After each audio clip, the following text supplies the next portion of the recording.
వ్యవస్థకి వ్యతిరేకంగా వ్యవస్థలో ఉన్న లోపాలని సరిచేయడానికంటూ నక్సలిజంలోకెళ్ళి, చివరికి ఆ నక్సలిజంలో వ్యవస్థలో ఉన్న లోపాల కంటే దరిద్రపు లోపాలు ఉన్నాయి అన్నటువంటి విషయం ఈ ఉదంతం ఇప్పుడు వెలుగు చూస్తోంది. పోలీసుల ముందు లొంగిపోవడానికి సిద్ధపడినటువంటి మావోయిస్ట్ కమాండర్‌ని అతడి నాయకుడు హత్య చేశాడని ఒరిస్సా అధికారులు తేల్చారు. కంధమాల్ జిల్లా ఎస్పీ హరీష్ చెప్తున్నటువంటి లెక్కేంటి, ఛత్తీస్‌గఢ్‌లోని సుక్మాకు చెందిన Anvesh alias Renu Maoist divisional committee సభ్యుడిగా ఉన్నాడు. కలహండి, కంధమాల్, బౌద్, నయాగఢ్ కేకేబిఎన్ డివిజన్ ప్లటూన్ కమాండర్గా కూడా ఉండేవాడు. అతని మీద ఏకంగా 22 లక్షల రివార్డు కూడా ఉంది. కొద్ది నెలల క్రింద తన దగ్గర ఉన్న కేడర్తో కలిసి ఒరిస్సా పోలీసుల ముందు లొంగిపోవడానికి అన్వేష్ ప్రయత్నాలు ప్రారంభించాడట.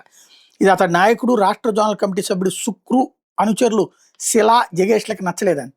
దీంతో గత నెల 29న అన్వేష్ వాళ్ళందరూ కలిసి హత్య చేశారట. దరింగాబాడి పోలీస్ స్టేషన్ పరిధిలోని పకారి రక్షిత అటవీ ప్రాంతంలో ఖననం కూడా చేసేశారట. ఇప్పుడు అతని మృతదేహాన్ని బుధవారం బయటికి తీశారు పోలీసులు.